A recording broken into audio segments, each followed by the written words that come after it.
नमो अरिहन्ताणं नमो सिद्धाणं नमो आयर्याणं नमो उवज्झायाणं नमो लोये सव्वसाहुणं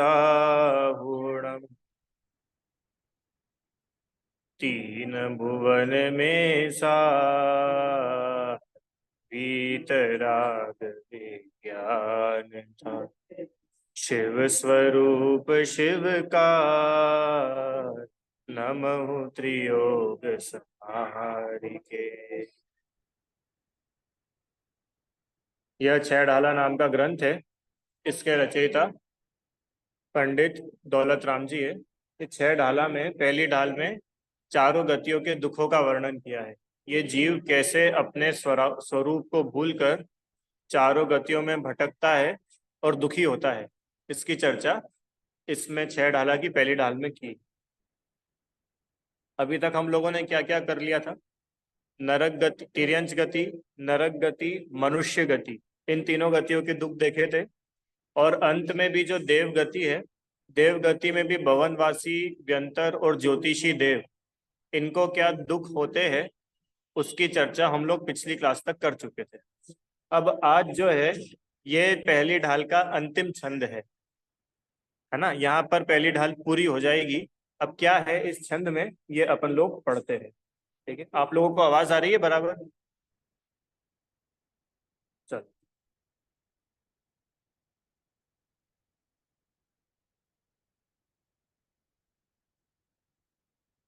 देव गति में वैमानिक देवों के दुख, छंद पढ़ते हैं। जो विमान वासी हो थाय, सम्यक दर्शन बिन दुख पाय। कहते चय थावर तन धरे, यो परिवर्तन पूरे करे। क्या बोला कि भवनवासी, व्यंतर और ज्योतिष और वैमानिक, ये चार प्रकार के देव होते हैं। पिछली क्लास सुनी थी आपने? नहीं सुनी? चलो थोड़ा फिर उसको रिवाइज कर लेते हैं। हमने ये पढ़ा था कि कभी यह जीव अकाम निर्जरा करके भवनवासी, व्यंतर और ज्योतिष देवों में उत्पन्न होता है, पर वहां पर भी पांच इंद्री के विषयों की आग में ऐसा जलता है, ऐसा जलता है कि पूरे जीवन भर दुखी ही रहता है। क्यों दुखी रहता है? क्योंकि उसको बहुत सारी चीजें भोगने के लिए मिलती है, तो उनको उसको इच्छाएं बढ़ती जाती है। ऐसा भी भोग लूं, ये भी चला जाऊं, ये भी घूम लूं, इसको देख लूं, वहां चला जाऊं। ऐसी बहुत सारी इच्छाएं, पांच इंद्री के विषयों की ढेर सारी इच्छाएं होने से ये जो जीव है वहां दुखी रहता है, और मरते समय भी रो रो करके अपनी देह छोड़ता है। क्या है, ये जो देव होते हैं, इन देवों को अपनी मृत्यु के 6 महीने पहले पता चल जाता है कि अब हम ये देह छोड़ करके कहीं और जाने वाले हैं। तब सोचो, जो जीव हजारों लाखों करोड़ों असंख्यातों वर्ष तक कहीं पर रहा हो, भोग भोगता हो, किसी प्रकार की कोई उसको प्रॉब्लम्स ना हो, वो जीव अपनी आयु के अंत के 6 महीने में खूब रोता है। क्यों? ये सब छूट जाएगा, अब ये मेरे को वापस नहीं मिलेगा, मैं कहाँ जाऊंगा, किसके पास जाऊंगा? अब ऐसी देवियां और कहाँ मिलेंगी, ऐसे भोग, ऐसे सरोवर कहाँ मिलेंगे? ये सोच सोच करके महा दुखी होता है, और रो रो करके क्या कर देता है, अपनी देह छोड़ देता है।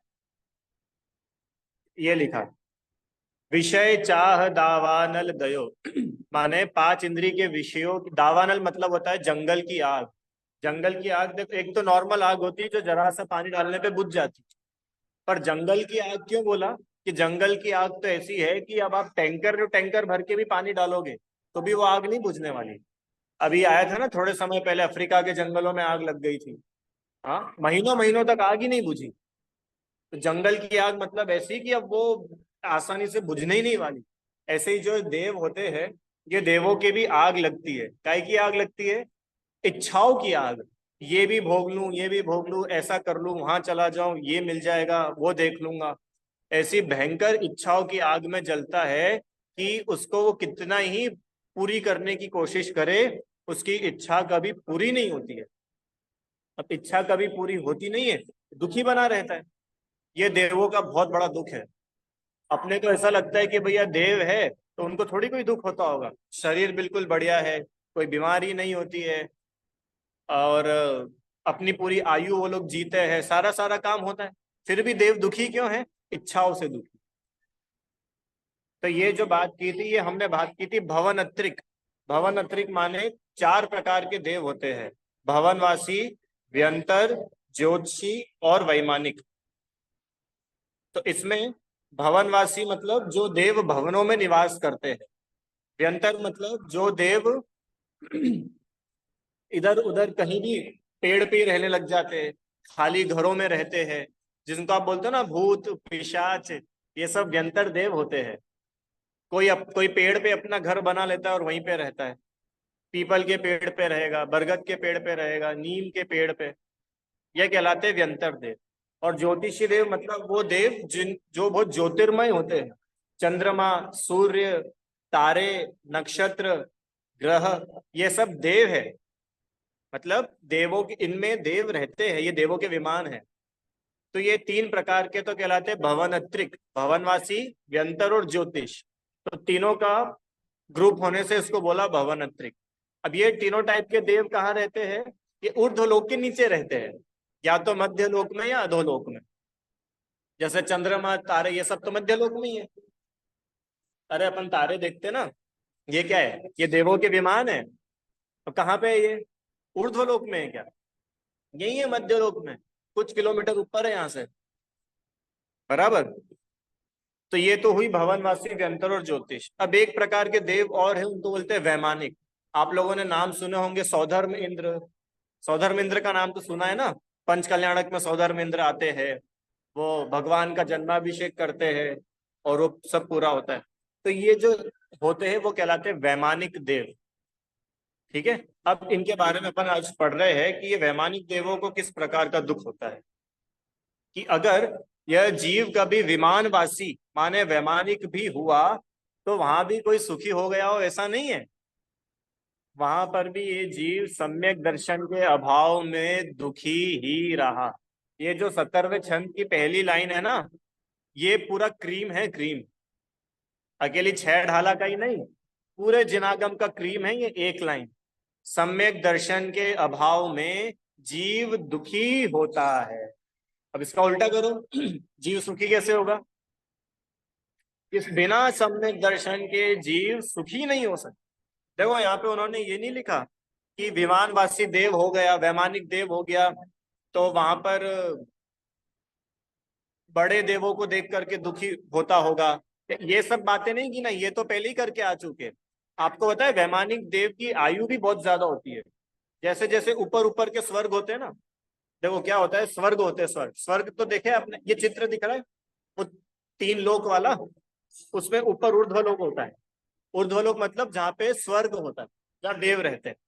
अब वो ऊर्ध्वलोक में जो स्वर्ग है, वो स्वर्ग अलग अलग प्रकार से बटा हुआ है। सबसे पहले तो होते हैं 16 स्वर्ग। 16 स्वर्ग मतलब पहला स्वर्ग, फिर उसके पास में दूसरा, फिर ऊपर तीसरा और उसके पास में चौथा, फिर पांचवा, फिर उसके पास में छठा, सातवां, आठवां, नौवां, दसवां, ऐसे कितने हो गए? 16 स्वर्ग। 16 स्वर्ग के बाद होता है 9 ग्रेवेक। 9 ग्रेवेक, ग्रेवेक, और 9 ग्रेवेक एक के ऊपर एक। फिर उसके ऊपर होते हैं 9 अनुदिश। सुन लो बस सुनने के लिए, 9 अनुदिश। और उनके भी ऊपर होते हैं 5 अनुत्तर। 5 मतलब 9 ग्रेवेक तक तो मिथ्या दृष्टि जीव भी चला जाता है। मतलब ये जो साधु वगैरह बन जाते हैं पर मिथ्या दृष्टि रहते हैं, अन्य मत के भी होते हैं कोई कोई, ये भी 9वें ग्रेवेक तक चले जाते हैं। पर 9वें ग्रेवेक के आगे तो नियम से सम्यक दृष्टि जीव ही जाता है। हाँ, जो 9वां ग्रेवेक, 9 ग्रेवेक के ऊपर 9 अनुदिश। 9 अनुदिश के ऊपर 5 आगे होते हैं 5 अनुत्तर। वो 5 अनुत्तर ऐसे होते हैं पैरेलल, और उनके ऊपर सिद्धशिला।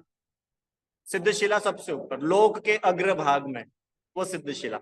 तो 9 अनुदिश और 5 अनुत्तर में तो सम्यक दृष्टि जीव ही जाते हैं, और उसके नीचे तो मिथ्या दृष्टि भी चले जाते हैं। और सोचो, जितना नीचे का देव उतना दुखी, ऊपर ऊपर के देवों को तो सब अच्छा अच्छा मिलता है, आयु भी बहुत लंबी लंबी होती है, भोग भी बहुत ज्यादा ज्यादा मिलते हैं, मतलब हर सेंस में उनको सब बेस्ट मिलता है। उसके बाद भी वो बोल रहे हैं कि विमानिक देव भी हो गया तो भी ये दुखी रहा। ये भैया क्यों दुखी रहा? अब तो इसको सब इतना अच्छा अच्छा मिल गया। कि सुनो, सम्यक दर्शन के बिना दुखी। काय के बिना दुखी रहा? सम्यक दर्शन। माने सुखी होने का एक उपाय, सम्यक दर्शन करो। सम्यक दर्शन करो मतलब अपनी समझ सच्ची करो। देखो, ये पहली लाइन जो बोली थी, यह जीव अपने आप को भूल करके जगत में भटक रहा है, याद आ रही है वो लाइन? 6 ढाला के छंद, पहले ढाल की शुरू की दूसरे तीसरे छंद में था ना, क्या था वो? भूल आपको भरमतवादी। यह जीव अपने आप को भूल करके चारों गतियों में भटक रहा है और दुखी हो रहा है। अब आखिरी तक आते आते उन्होंने सुख का कारण बता दिया कि अब तुझे सुखी होना है ना, तो क्या करना पड़ेगा तुझे। देखो, यहां ऐसा नहीं लिखा जो विमान वासी हूँ थाए, करोड़ रुपए के बिना दुख पाए। जो विमान वासी हूँ थाए, बहुत सारी देवियां नहीं मिली इसलिए दुखी हुआ, ये सब दुख के कारण ही नहीं है। एक्चुअल दुख का अगर कोई रीजन है तो वो है सम्यक दर्शन का नहीं होना। बस आज ये एक ही लाइन अपन पढ़ेंगे, सम्यक दर्शन का नहीं होना। तो अब देखो क्या है कि सम्यक दर्शन मतलब क्या। हाँ,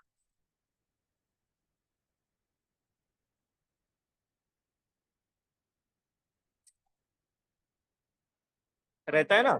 देखो, सम्यक दर्शन नहीं होने का दुख तो रहता ही है, उसके अलावा भी इन देवों को दुख होते हैं। देखो यहाँ लिखा है ना, ये एक दूसरे की विभूतियों को देखकर ईर्ष्या करके दुखी होते हैं।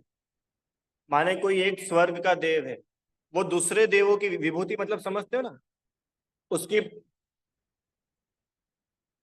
उसका ऐश्वर्य, उसके पास क्या क्या है, कितना उसके पास वैभव है, कितने महल है, कितना सोना चांदी है, हीरा है, तो वो दूसरों की देख देख के जलन करता है और दुखी होता है। ये तो दुख है ही। इसके अलावा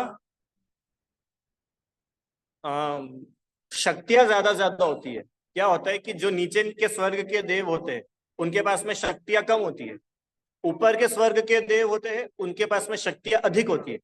कैसी शक्तियां? विक्रिया, अवधि ज्ञान, ऐसी शक्तियां होती है ना। विक्रिया मतलब समझते?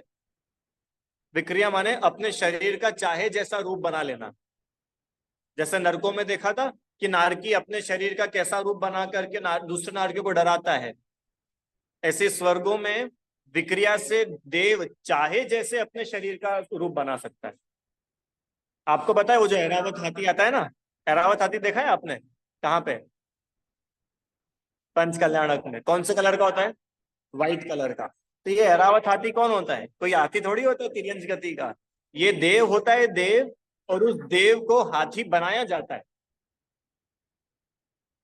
और वो एरावत हाथी का ही आप वर्णन पढ़ दोगे तो आप नाच लोगे कि वो हाथी ऐसा होता है।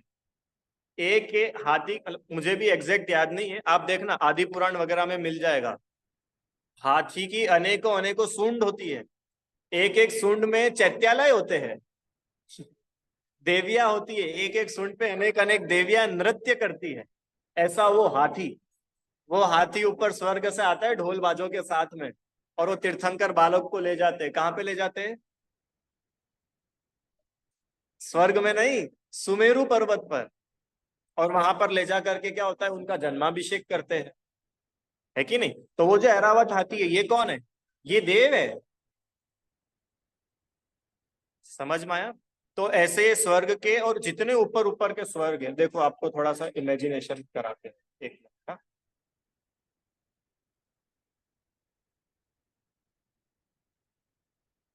यहाँ से आपको अच्छे से समझ में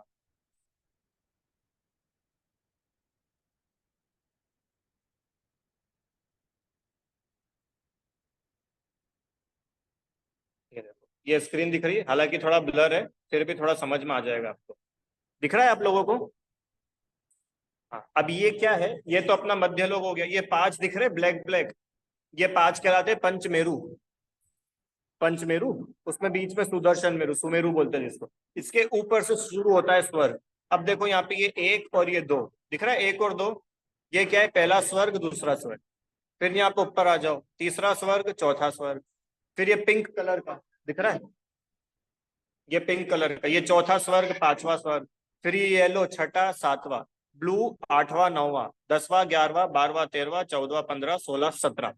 ये 17 क्यों, 16 तक स्वर्ग हो गए। फिर 16 स्वर्गों के ऊपर 9 ग्रेवेक, 9 ग्रेवेक के और ऊपर 9 अनुदिश, और उनके भी ऊपर 5 अनुत्तर। उसमें सर्वार्थ सिद्धि वगैरह ऐसे 5 अलग अलग ये स्वर्ग होते हैं। और जितने ऊपर ऊपर के स्वर्ग होते हैं, वहां के देव उतने ज्यादा ज्यादा पुण्यशाली होते हैं। माने जो जीव जितना अधिक पुण्य बांधता है, वो उतने ऊपर के स्वर्ग में जाएगा। अब सीधा सा गणित है कि जितना ज्यादा पुण्य बांधेगा उतना ज्यादा सुखी रहेगा। अरे, नरकों में दुख हुआ, तो जो जीव जितना ज्यादा पाप करता है वो उतने नीचे के नरक में जाता है।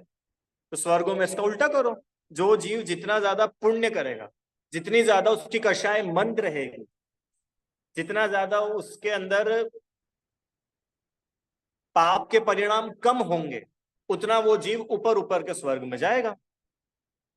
माने पुण्य के फल में मिलता है स्वर्ग, पाप के फल में मिलता है नरक। नरक में मिलते हैं दुख, स्वर्गों में मिलता है सुख।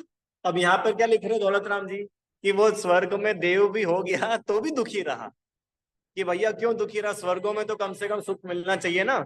हमने इतना पुण्य किया, हम मंदिर आए, पूजा करी, अभिषेक करते हैं, आलू प्याज भी छोड़ देते हैं, रात में भी नहीं खाते हैं, लोगों की हेल्प भी करते हैं, अनाज भी बांट देते हैं, कपड़े भी बांट दे, कितना तो हम दान धर्म करते हैं। तो हमको सुख मिलना चाहिए कि नहीं इसके बदले में। तो दौलत राम जी क्या बोल रहे हैं, कि नहीं मिलने वाला। कि सच्ची में, कि हाँ, तुम जिसको सुख मानते हो वो सुख शायद तुमको मिल जाएगा। कैसा सुख, कि बहुत वैभव मिल जाएगा, बहुत बड़ी आयु मिल जाएगी ऊपर स्वर्गों में। तो वहां पे तुम असंख्यात असंख्यात वर्षों तक क्या करोगे, सुख भोगोगे। तुम्हारे पास में देवांगनाएं होंगी, तुम अलग अलग जगह घूमने के लिए जाओगे। वहां वीकेंड का इंतजार नहीं होता है कि भैया सैटरडे संडे आएगा जब देव निकलेगा अपनी देवियों के साथ। वहां तो रोज ही वीकेंड है। देव की जब इच्छा हो तब निकल जाए। विमान तैयार, विमानिक देव है ना, विमान तैयार है उसका, सुंदर सुंदर विमान। देवों के विमान में अकृत्रिम जिन बिंब चैत्यालय, एक एक देव के विमान में अकृत्रिम चैत्यालय होते, सुंदर सुंदर विशाल विशाल जिन मंदिर, सुंदर सुंदर प्रतिमाएं। और वो बोल रहे कि वो देव भी दुखी रहता है। क्यों दुखी रहता है, क्यों दुखी रहता है, क्या, देव बनाते नहीं है, अकृत्रिम ही है। अकृत्रिम बोलते ही इसको है जिसको किसी ने बनाया नहीं। अपने आप बन जाता है कि तो बात ही नहीं है ना, वो बना हुआ है। बन जाता है हम बोलेंगे तो फिर तो वो कि भैया किसी दिन उसको बनाया होगा, वो किसने बनाया वो हमको नहीं मालूम। पर यहाँ तो बोल रहे वो अकृत्रिम ही है। अकृत्रिम मतलब उसको बनाया नहीं गया है, वो है। कि बिना किसी कोई काम करे कोई चीज कैसे हो सकती है। ऐसा ही तो है, सब चीज अपनी योग्यता से होती है। हम कर्तृत्व अपने माथे पे लिए घूमते रहते हैं, मैंने बनाया, मैंने बनाया, ये मकान मैंने खड़ा किया है। कोई खड़ा नहीं किया है। ऐसे ही ये अकृत्रिम चैत्यालय, अकृत्रिम जिन बिंब, इनको बोलते ही अकृत्रिम इसलिए है क्योंकि इसको किसी ने बनाया नहीं। बहुत सुंदर, अपने यहाँ के सुंदर से सुंदर मंदिर, सुंदर से सुंदर प्रतिमाएं, उसकी कंपटीशन नहीं कर सकते।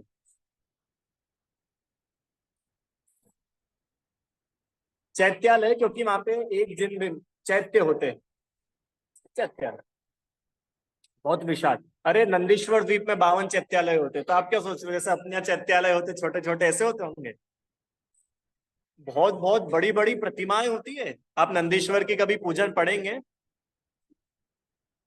कलश शिखर, नहीं शिखर भी होते हैं। मतलब ये जो अकृत्रिम है इनमें तो होते हैं सब में शिखर। हाँ, हाँ, अपने यहाँ तो भैया ऐसा बोल देते कि जो बड़ा है वो मंदिर और जो छोटा है वो चैत्यालय। ऐसा ही तो होता है, जैसे अपने यहाँ पर कालानी नगर में चैत्यालय है, तो भाई जो छोटा है जिसमें ऊपर शिखर नहीं है उसको चैत्यालय बोलते थे, पर वास्तव में ये सब चैत्यालय कहलाते हैं। मंदिर तो कोई नाम ही नहीं, नौ देवता का नाम पता है? जिन धर्म जिनागम जिन चैत्य, चैत्यालय। जहां पर चैत्य हो वो चैत्यालय। चैत्य मतलब भगवान। जैसे पुस्तकालय, जहां पुस्तकें हो वो पुस्तकालय, ऐसे जहां चैत्य हो वो चैत्यालय। ठीक है। अब अपनी क्या बात चल रही थी कि ऊपर ऊपर के स्वर्ग के देव भी क्यों ना हो, उनके पास खूब वैभव है, बहुत आनंद है, सब कुछ है, फिर भी वो बोल रहे हैं कि वो देव दुखी है। देखो लिखा है ना, दुखी है। क्यों दुखी है? कि सबसे पहला सम्यक दर्शन नहीं है। अब सम्यक दर्शन नहीं है, इस वजह से वो दुखी कैसे हुआ, वो अपन समझते। बस आज अपने को यही करना है। हाँ देखो, पहले सम्यक दर्शन समझते हैं, बहुत सरल है। आप लोग क्या समझते हो? अपना अपना तो व्यू बताओ। सम्यक दर्शन मतलब सच्चा, सच्चा श्रद्धा। वेरी गुड, बहुत ही बढ़िया। बोलो भाई। सच्चा श्रद्धा। ठीक है, सम्यक दर्शन। सम्यक मतलब सच्चा, और दर्शन का मतलब श्रद्धा। सच्ची श्रद्धा का नाम सम्यक दर्शन है। सच्ची समझ, इसका नाम सम्यक दर्शन। और सरल करें तो, अब सम्यक दर्शन माने क्या? ये शक्कर है और शक्कर को मैं शक्कर मानता हूं, ये सम्यक दर्शन। नमक को मैं नमक मानता हूं, ये सम्यक दर्शन। अरे नमक के बारे में सम्यक दर्शन क्या बोल रहा है? अच्छा, आपको दूध मीठा करना है तो आप क्या करोगे? शक्कर डालेंगे, मतलब हमको शक्कर का सम्यक दर्शन है। हमको सच्ची श्रद्धा है कि ये जो सफेद सफेद दिख रहा है, इससे इसको हम दूध में डालेंगे तो दूध मीठा हो जाए, ये श्रद्धा है ना अपने को। जब भी तो अपन बेधड़क डब्बा खोल करके ऐसे डाल देते हैं। दाल में नमक डालना होता है तो क्या करते हैं? नमक, शक्कर तो नहीं डालता है कोई, क्योंकि श्रद्धा है। अब वो सच्ची समझ है, तो उस सच्ची समझ के बल पे अपन सुखी रहते कि नहीं रहते? अपने को ये सच्ची समझ है कि शक्कर से मिठास होगी, नमक से खारापन होगा, तो इस सच्ची समझ के भरोसे अपन सुखी है कि नहीं है? है ना? कभी मान के चलो ये समझ आपकी उल्टी हो जाए, अब कितनी गड़बड़ हो जाएगी। हाँ कभी भूल भी हो जाती है। दाल में कई बार ऐसा होता है, नमक की जगह शक्कर ही डल गई, अपन डालते ही जा रहे हो, बोल रहे हो वो स्वाद ही नहीं आ रहा है दाल में स्वाद ही नहीं आ रहा है। और जैसे ही समझ सच्ची होती है, क्या, अरे अपन तो नमक डाल रहे थे, अब सुख होगा कि नहीं होगा? तो सच्ची समझ इज इक्वल्स टू सम्यक दर्शन। सम्यक दर्शन बराबर सुख। अब ये सोचो कि भैया वो देव के पास में इतना सब कुछ है, फिर भी आप बोल रहे हो कि वो देव दुखी है क्योंकि उसके पास सम्यक दर्शन नहीं। तो सम्यक दर्शन मतलब क्या? कि वो देव, ये लिखा है ना अगली लाइन, एक दूसरे की विभूतियों को देखकर ईर्ष्या करता है। अब ये जो जलन करता है ना दूसरे देव को देख करके, ये किस देवों से अपेक्षा की जा सकती है? जो देव ये मानता होगा कि इन चीजों से मैं बड़ा हो गया। आपको ध्यान हो, अपन ने शुरू शुरू में पढ़ा था, जलेबी में से सुख आता है कि नहीं आता है? अपन ने बात की थी ना उस दिन, रसगुल्ले में से मजा आता है कि नहीं आता है? है? तो आगे आ जाओ, आगे आ जाओ, बोलो। रसगुल्ले में से मजा आता है कि नहीं? यस और नो, क्या लगता है? आता है? क्या बात कर रहे हो भैया? रसगुल्ले में से मजा नहीं आता है। सुख आत्मा का गुण है, तो हमको सुख होता है। वो जिस डब्बे में रसगुल्ला रखा है उस डब्बे से पूछो उसको कितना मजा आ रहा है, नहीं आ रहा है ना? इसका मतलब सुख नाम का गुण आत्मा का है, जब भी तो आत्मा सुखी होता है। अच्छा, किसी मुर्दे के मुंह में डाल दो रसगुल्ला तो उसको कुछ मजा आएगा क्या? इसका मतलब जो फील करता है, जिसमें ज्ञान होता है, वो सुखी होता है। और सुख आता भी उसमें से, जो चीज जिसमें होगी वो उसमें से आएगी ना। अरे गर्मी है तो गर्मी आग में से ही आएगी। एक तपेली पानी आपने गैस पर चढ़ाया, ठीक है, और गैस ऑन कर दिया। अब वो पानी, अच्छा बहुत देर तक गैस जलता रहा, तो बताओ क्या गर्म हुआ? पानी गर्म हुआ कि आग गर्म है? पानी गर्म हो गया, पानी गर्म हो गया। तो जब वो पानी गर्म हो गया, तो थोड़ी देर बाद वही पानी फिर ठंडा कैसे हो जाता है? क्या कि गर्म होके ठंडा हो जाना? ठंडा रहना उसका स्वभाव है। वो जो गर्मी है वो गर्मी पानी की खुद की नहीं थी, वो तो आग के कांटेक्ट में आया, आग के संयोग से वो पानी गर्म हुआ। अपन ने बोला ऐसा है कि पानी गर्म है, पर देखा जाए तो गर्म तो वहां पे आग ही थी। समझ में आ रहा है कि नहीं आ रहा है? ऐसे ही रसगुल्ले में से सुख आया, तो रसगुल्ले में से नहीं आया। सुख तो आत्मा में होता है, तो आएगा भी कहां से? आत्मा में से। हाँ, फिर हम रसगुल्ले को बोल सकते कि भैया हमने रसगुल्ला खाया था, तो वो सुख की फीलिंग हुई थी, पर वो सुख आया कहां से था? हम में से, क्योंकि वो हम में है। रसगुल्ले में कोई सुख नाम का गुण ही नहीं है। ऐसे ही इसी का नाम सम्यक दर्शन है। सब समझ हमारी सच्ची हो गई। क्या समझ सच्ची हो गई? कि हमारा सुख हम में है, दूसरे में नहीं है। मैं किसी दूसरे की वजह से छोटा बड़ा नहीं होता हूं। ये समझ है सच्ची समझ।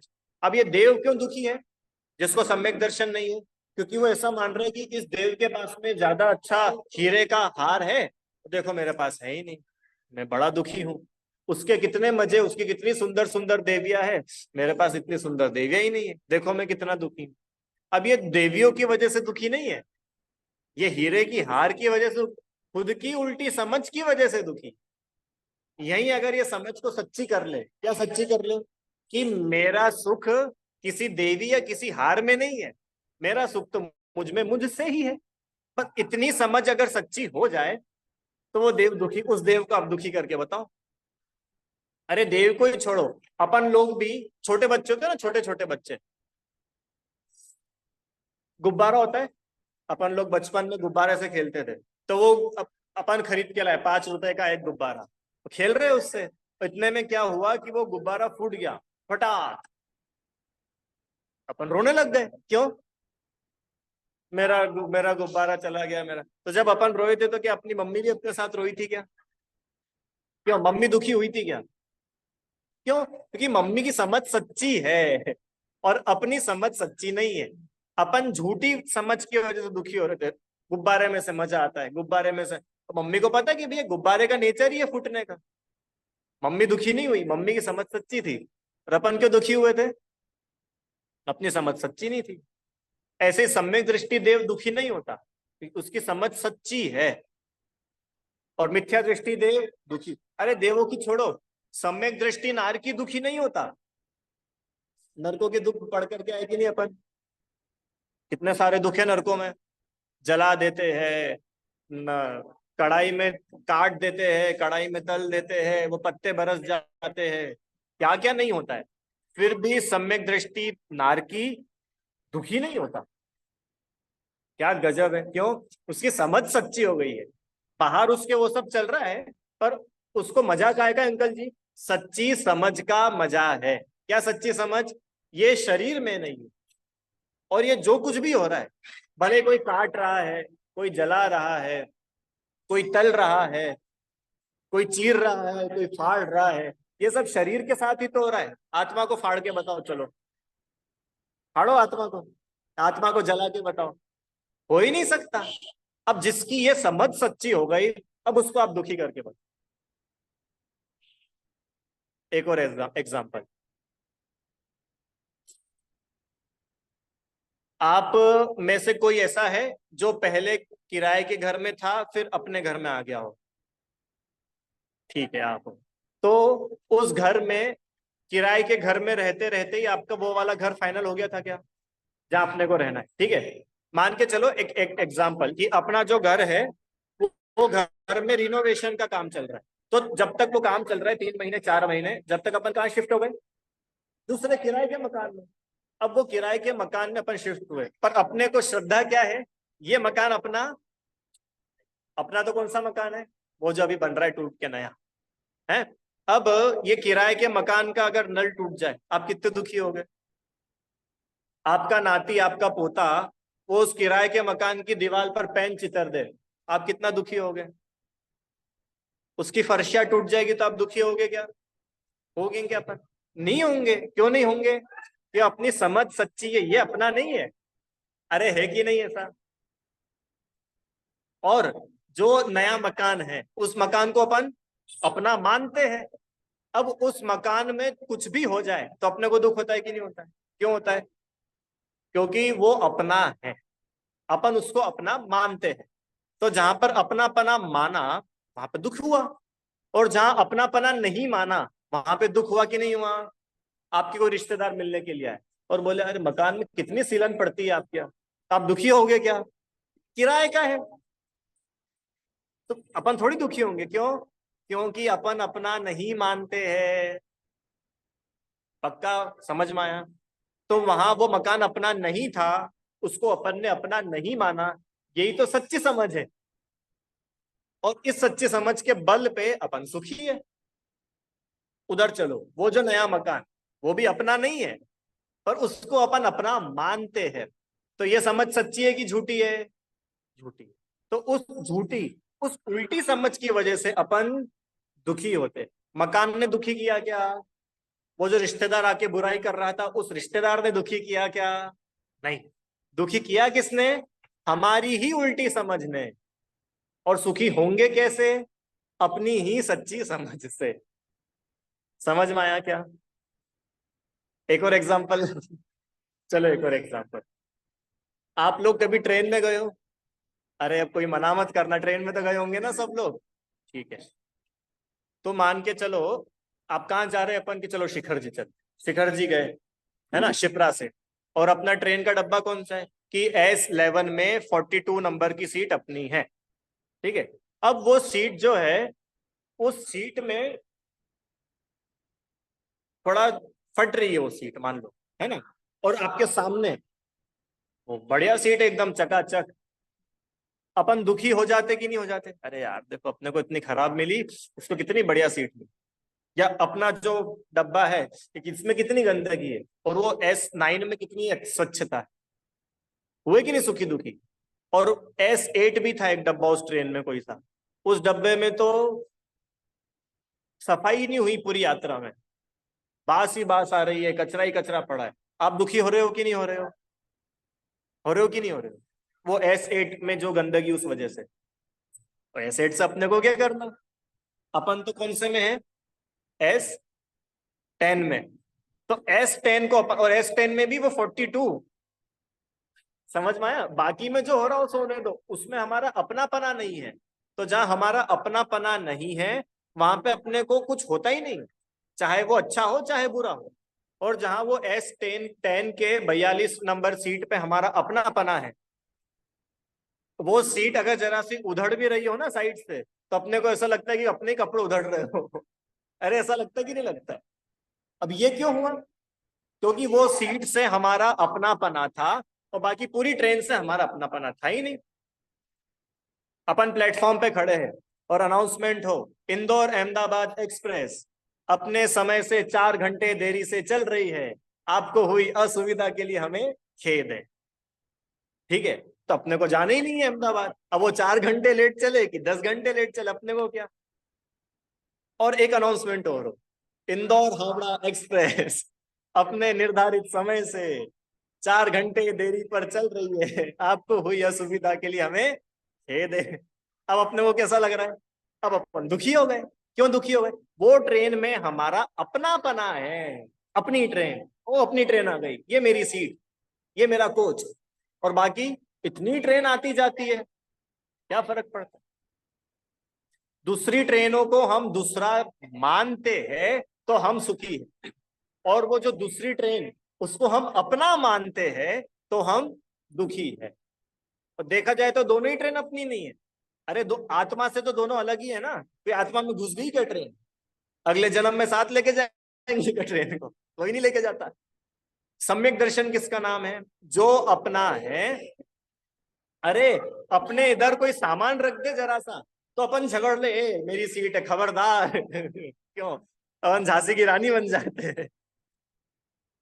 समझ में आया? अपनी चीज को अपना मानना सम्यक दर्शन, जो अपना नहीं है उसमें अपनापना मानना मिथ्या। एक शब्द में बोले, सच्ची समझ, उल्टी समझ। अब सुखी होने का मंत्र क्या है? ट्रेन का डब्बा बदलना, कोच चेंज करना, ट्रेन चेंज करना?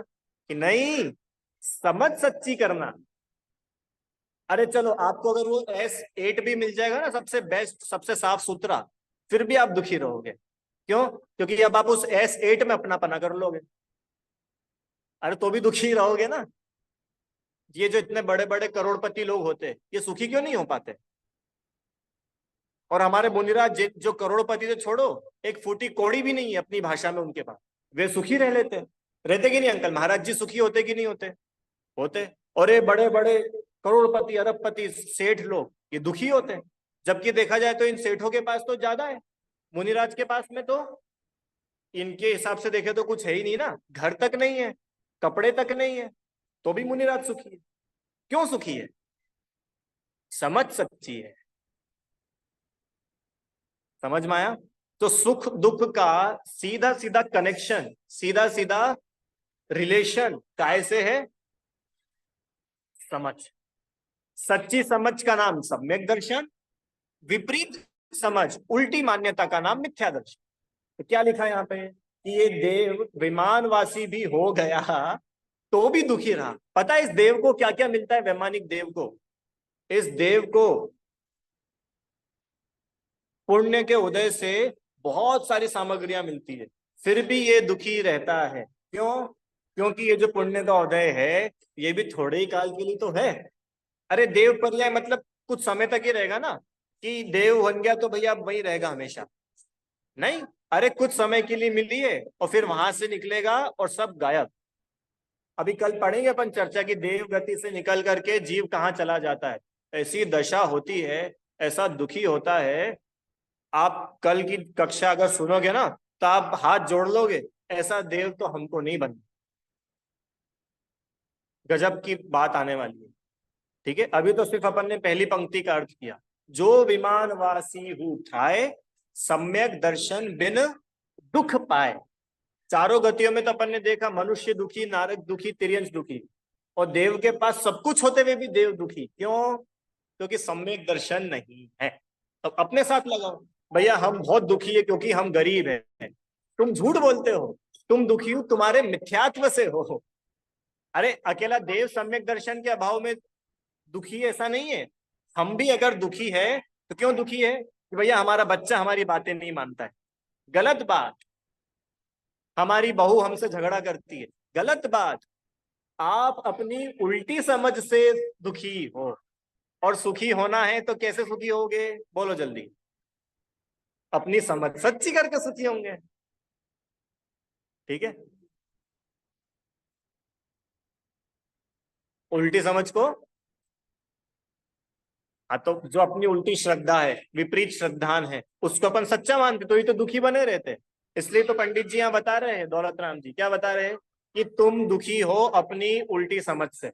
अब वो उल्टी समझ क्या क्या होती है, दूसरी ढाल में वही चलने वाला है। पूरी दूसरी ढाल काय पे समर्पित है?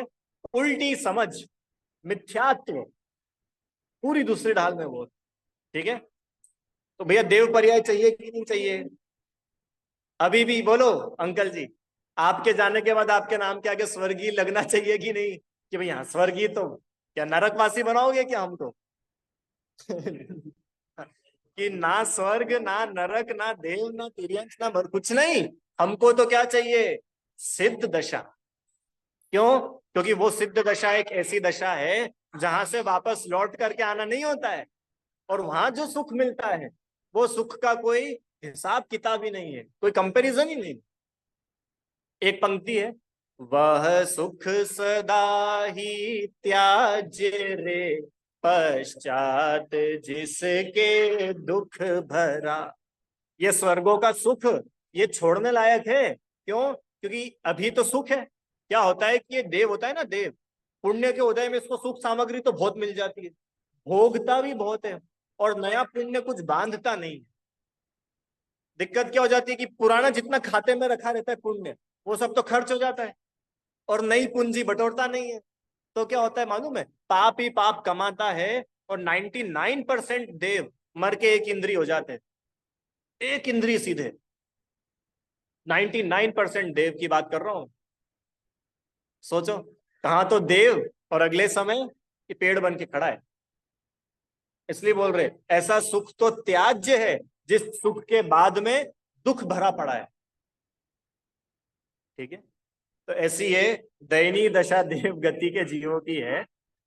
अब अगली लाइन जो है, तहते चय थावर तन धरे यो परिवर्तन पूरे करे। माने उस स्वर्ग से चय, चय मतलब आयु पूरी करके वो स्वर्ग से निकल कर यह जीव स्थावर का तन, एक इंद्री का तन धारण करता है और ऐसे ये परिवर्तन पूरे करता रहता है। अब ये परिवर्तन क्या है, ये विषय अपना आप में बहुत अमेजिंग है और आप लोगों की अगर इच्छा हो तो विषय अपन ले सकते हैं। पंच परावर्तन भी बोलते हैं इसको। लेना है क्या, समझना है?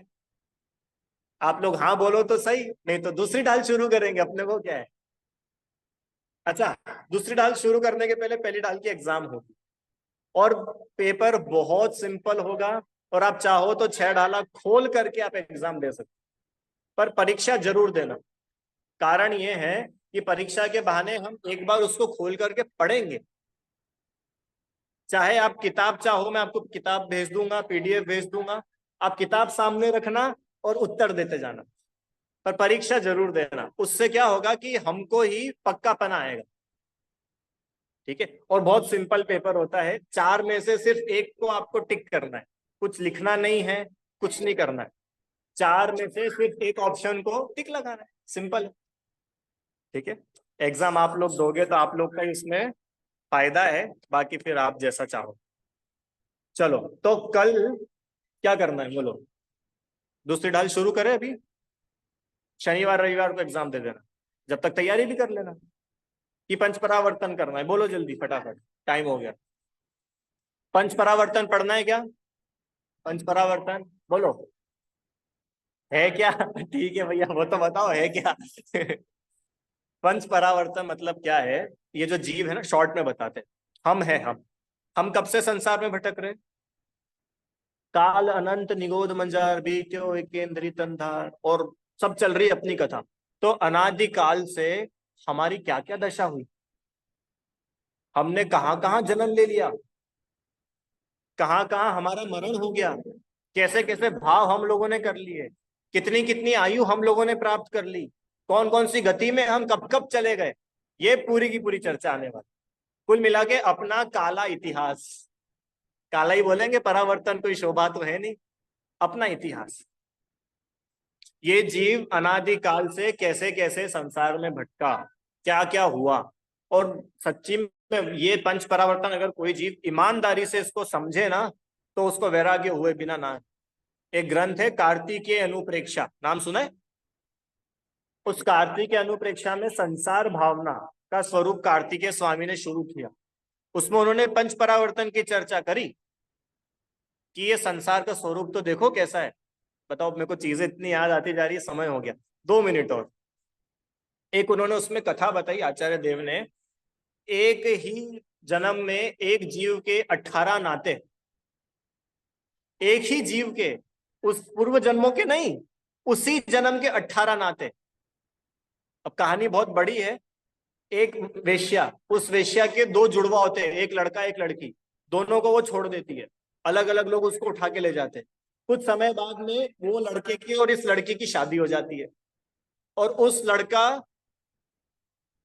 वो लड़का लड़की की शादी हुई, और ये जो लड़का था, ये लड़का कुछ समय बाद में अपनी ही माँ जो वेश्या थी उसके पास में आया, और उस वेश्या से इसका बच्चा होता है। अब वो जो बच्चा हुआ, उस बच्चे का अपनी माँ के साथ में 6 रिश्ते, अपने पिता के साथ 6 रिश्ते, और वो जो उसकी एक और पिता की जुड़वा बहन थी उसके साथ 6 रिश्ते। सोचो, एक ही जन्म में एक ही व्यक्ति के 18 रिश्ते 3 लोगों से। ऐसी तो संसार की दशा। वही माँ, वही उसकी बहन भी है, वही उसकी सौतन भी है। पूरे बताया उसमें आचार्य देव ने, 6 6 रिश्ते लिख के बताए उसमें। ऐसी संसार की दशा, और ये पंच परावर्तन बहुत गजब का विषय है, और वास्तव में हर जीव के पढ़ने लायक है वो विषय। अपने को समझ में तो आए संसार होता क्या है, नहीं तो अपन तो मस्त चलते ही जाते हैं। ऐसा लगता है कि पहली बार ही मिला है, सब खा लो, पता नहीं बाद में मिलेगा कि नहीं मिलेगा, सब भोग लो, यहाँ भी चले जाओ, वहां भी घूम लू, वो अमेरिका आज तक देखा नहीं, मरने से पहले एक बार अमेरिका तो देखना है। अरे तुम क्या बात कर रहे हो अमेरिका देखने की, अनंतों बार अमेरिका देख के आ गए हो पूर्व भाव में। देखो पंच परावर्तन, तो ऐसा वो विषय है, अपन कल से वो विषय ले लेंगे। ठीक है, आप लोग पढ़ोगे तो नहीं तो मेरा तो कोई नुकसान नहीं है उसमें, अपन दूसरी डाल शुरू करेंगे। ठीक है, कल से पंच परावर्तन लेंगे, और फिर उसके बाद में जो है शनिवार रविवार को एग्जाम रख लेंगे, और सोमवार से दूसरी डाल। अब कोई प्रश्न है तो आप लोग 2 मिनट में पूछ लो, समय ज्यादा हो गया आज। किसी को है प्रश्न? आप में से किसी को? नहीं।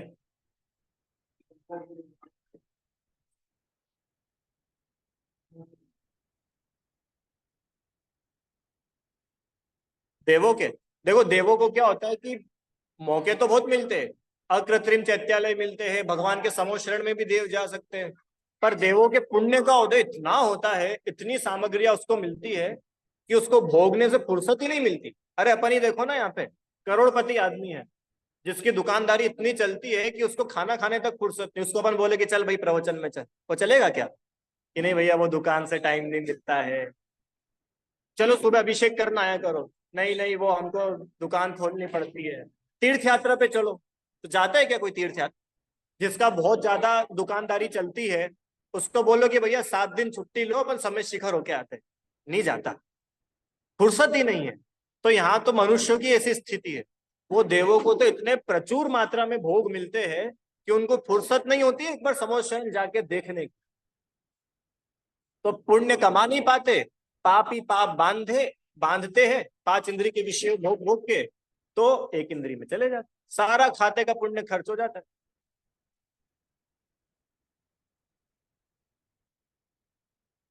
बहुत मुश्किल, बहुत रेयर है कि किसी देव को अपने पूर्व भाव का कुछ याद आ जाए, बहुत रेयर है। वो वहां जाके इतना मस्त हो जाता है कि सब भूल भाल जाता है, अब तो जो है ये है, इसमें ही मस्त रहता है वो, सब भूल जाता है। इसके लिए मैंने उस दिन भी बोला था, आत्म कल्याण करने का सबसे सुनहरा अवसर कब है? मनुष्य भाव 27 अगस्त, और ये 9:35। आज का समय, ये समय सबसे सुनहरा पल है आत्म कल्याण का। बिल्कुल भी मत सोचो आगे करेंगे या चौथा काल आएगा जब करेंगे, सब झूठी बात है अभी। ठीक है, जिनवाणी। हे जिनवाणी भारती, तो ही जपू दिन रैन, जो तेरी शरणा गए सो पावे सुख चैन। जा वाणी के ज्ञान से सूझे लोकालोक, सो वाणी मस्तक नमो सदा देतु हूँ।